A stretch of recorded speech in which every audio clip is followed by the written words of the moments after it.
皆さん、こんにちは。早速ですが、皆さんに質問です。富士山の楽しみ方をいくつか挙げてください。さあ、いかがでしょう。お考えになってください。申し遅れましたが、私、心理カウンセラー佐藤史郎と申します。この動画ですが、あなたの悩み相談というタイトルで動画を撮っています。この中でお伝えすることが、お悩みの解決、解消のほんの少しでも役に立てばいいなと思っています。今回第1回のテーマは、べき思考はダメなものかどうか。これを考えていきます。どうぞ最後までご視聴のほどお願いいたします。さあ、では、富士山の楽しみ方。私も自分なりに3つ考えてみました。1つ目、山頂まで登る。2つ目、5合目まで行く。これ5合目まではね、バスとか乗用車で行くことできますよね。さあ、そして3つ目、上まで行かなくても下から眺めるとか遠くから眺める。これも楽しみ方の一つになりますよね。さあ、そしてこれ眺めるっていう場合は、もう少し細かく考えていくと、写真に収めるとか、俳句や短歌にする。あとはイラストや絵画にして楽しむ。こういう楽しみ方ってありますよね。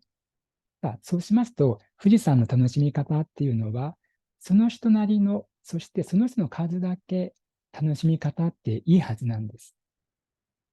さあ、では今回のテーマ、べき思考で考えてみようと思います。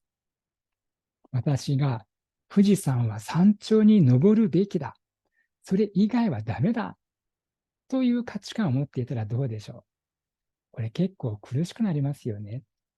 ただね、この歴史思考を考えるときに、ここはきちんと押さえておいていただきたいんです。ここって申し上げましたが、歴史思考はあくまでも修正するもの、ないしは努力目標として捉え直すものであって、手放すものではないよっていうことです。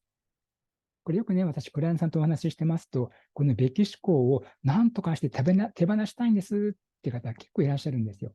これもちろんね、手放すことができるんだったらば、それが一番いいのかもしれません。でもなかなかこれ手放せないと思うんですよ。なんでかっていうと、長年一緒に歩んできたこれ考え方だからですよね。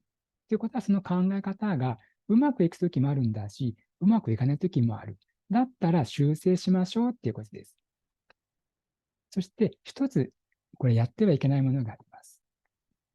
この歴史思考を持ってる自分がダメなんだとか、手放せない自分がダメなんだのように、自分に対するダメ出しはなさらないでください。これ自分に対するダメ出しっていうのは、自己肯定感がどんどん下がってっちゃいますよね。これはぜひね、やらないようにしてください。さあ、ではね、この歴史思考をどうやったらうまく修正できるのか、ポイント4つ挙げてみますね。1つ目、強要しない。例えばじゃあさっきね、富士山私が登るべきだって言いました。これ自分で自分に対してね、課すものはいいと思うんですよ。でも他の人にそれ、絶対お前も登れって言ったらどうでしょう。これおかしな話になりますね。ということはね、他の人に強要しない。これ当たり前のことですね。だから2点目、許容するってあります。ここに数字書いてありますが、富士山に登るときにね、登りが6時間、帰りが4時間、合わせて10時間、これが目安だとしましょう。これ、歴史思考の方ってね、この数字があると絶対こうでなきゃダメだみたいに受け止める方多いんですよ。でもどうですか？この数字って絶対ですか？そのことないですよね。天候や体調によっては、一気に7時間かかるときってありますし、当然10時間オーバーするときもあるはずなんですよ。ではね、この2番の続きと3番、目的と手段を混同しないってあります。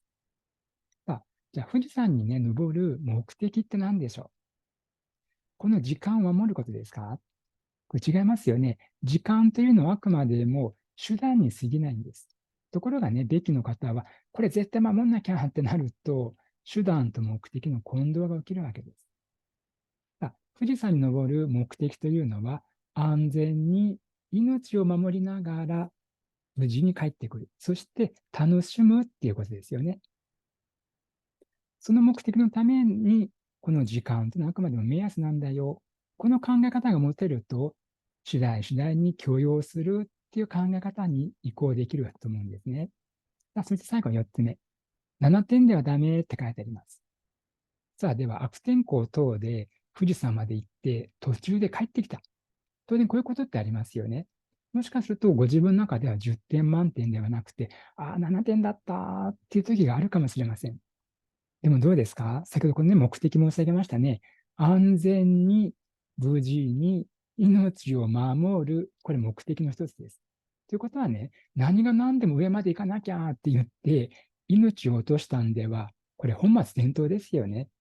無事に帰ってこれたんだから、本当はこれ7点じゃなくて、10点とかもっと満点あげてもいいような気がするんです。さあ、このようにね、今日このべき思考について4つの観点で考えてきました。もう一度ね、ポイントをおさらいしますとね、手放すことができるならばこれがいいのかもしれません。でもなかなかこれが難しいので、このべき思考は修正するとか努力目標として置き換えていく、この方がより現実的ですよってことをお伝えしてきました。さあ、そしてね、次回第2回ではこれ、山頂に登るときに徒歩、クエスチョンマークってありますが、さあ、他の方法はあるかないかっていうことはね、次回第2回では考えていこうと思います。さあ、今回第1回ですが、いかがでしたか？コメント等ね、動画にいただけると嬉しいです。最後までご視聴くださり、本当にありがとうございました。